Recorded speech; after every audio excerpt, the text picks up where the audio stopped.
most important thing, I think, to be successful in journalism is to do what you love and to work very hard at it, to do your homework. When I write, I've written in a variety of areas before becoming the theater critic. I was always drawn to theater criticism because I grew up in New York City going to Broadway plays, so that's the position I have always wanted, but I did many things along the way that made me a better journalist.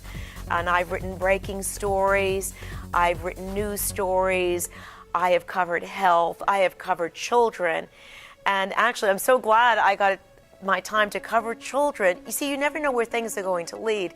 Because I covered children, and I later covered kids with special needs, all of this helped me later when I discovered this story and wanted to write this as a children's book.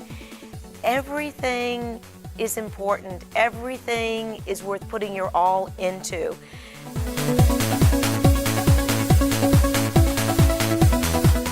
To be a good journalist, be a lifetime learner. I always loved school. And for me, every time I was given a challenge, if I was writing about diabetes, I would learn everything I could about diabetes. I would study, find all the latest studies, talk to the doctors, ask questions, never be embarrassed to ask questions. Even this book, I don't think this book would have become what it became if I didn't ask Steve Sandy a million questions and do a ton of research. You have to get things right, but you also have to write them from the heart. So if you can get both of those, don't get lost in your information. Don't forget the heart of the story, why you are writing it, why it's important for people to know the story. You have to keep the passion there. People will feel the passion you're writing, why it is important for your readers to know. At the same time, you have to balance that with having all the information, but then cutting to the essence and cutting away the extras. And then you have to know a lot. You have to understand the complications before you can get to the simplicity. But ultimately, you have to get to the simplicity. Write simple, true, and from the heart.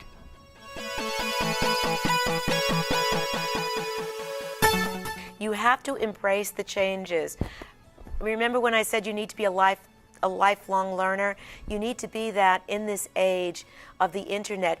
And instead of don't be frightened of it. Embrace it and see the possibilities. Yes, it's something else to learn, but look at how it can open you up. By learning in my work as a theater critic, I've created a Facebook page, DFW Theater Group.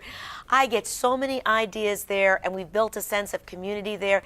I have sources there now. I know what the theater people, fans and artists are talking about. It's been a wonderful resource. I tweet, I blog, and the internet and knowing how to link to people has been able to bring the world closer.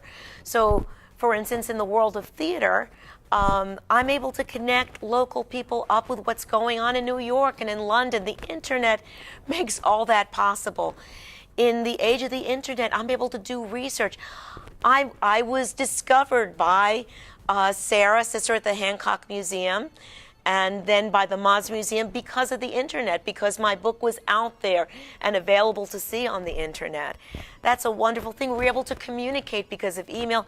Steve Sandy reached out to me because of email. All of these things are wonderful. Look at the opportunities. If you go back in time, people were afraid of radio when it came about. They thought it would destroy newspapers.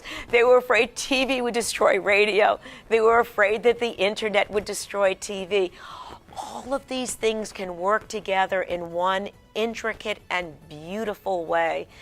And you who are starting out in journalism, you're going to discover even more ways. You're going to make it even more exciting.